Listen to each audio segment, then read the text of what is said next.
Okay, here's the inspection.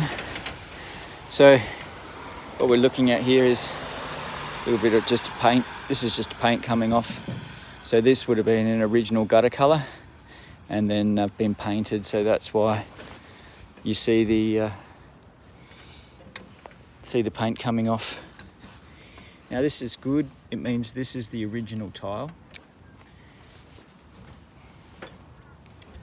It hasn't been painted, which is a really, really good thing. Try and stick away from moving too quickly to paint jobs if you don't have to. But I do notice, without doubt, this ridge capping is, I could lift that off. I'm not going to, but I could. All right, so what this is here, this is called the collar. It's the front of the ridge cap. And normally you have this holding that on. You can see that it's starting to fall off. So here we've got the full collar on.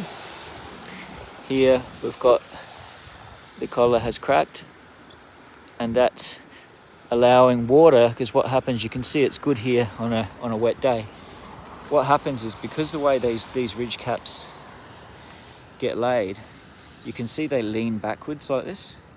So when you lose the collar, water runs straight in under the cap, especially in heavier rains. So we really want to get all those collars so they haven't let go like this. You don't want water going in there. Now, I know that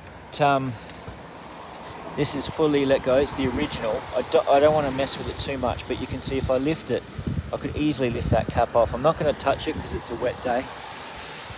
But this is a standard bed and point, like roofing 101.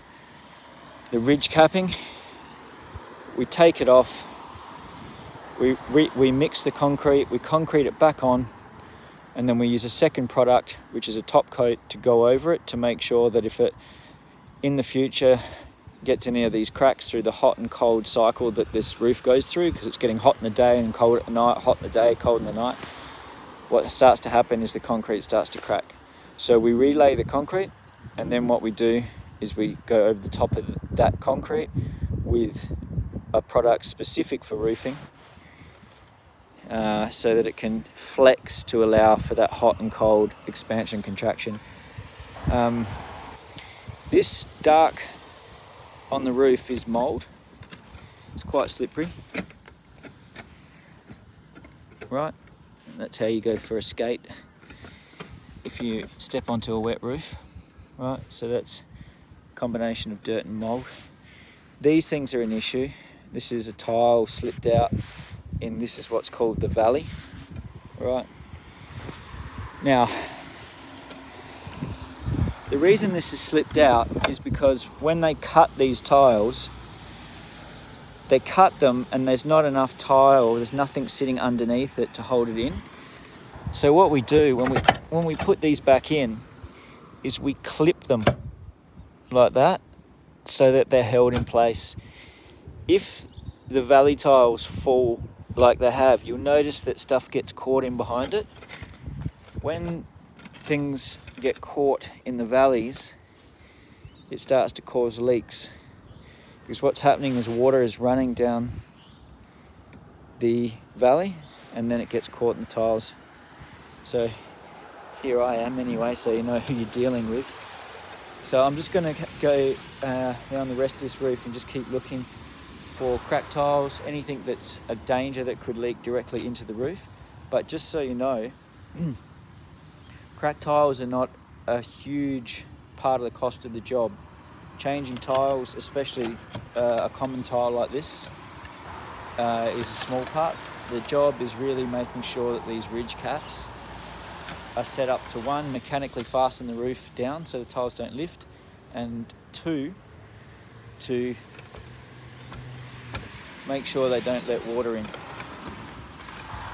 Okay, so I'll finish off the inspection of this roof, but everywhere that I go, everywhere that I go, this ridge capping is without a doubt needing a bedding point. So as I go down here, you can actually see all the bits. See the little bits? All of those bits on the roof are coming from this, all falling out.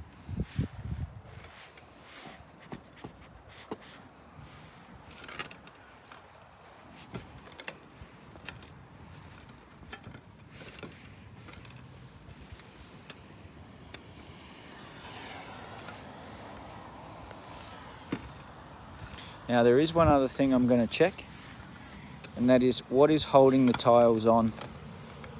There has been some complications with different fasteners causing leaks.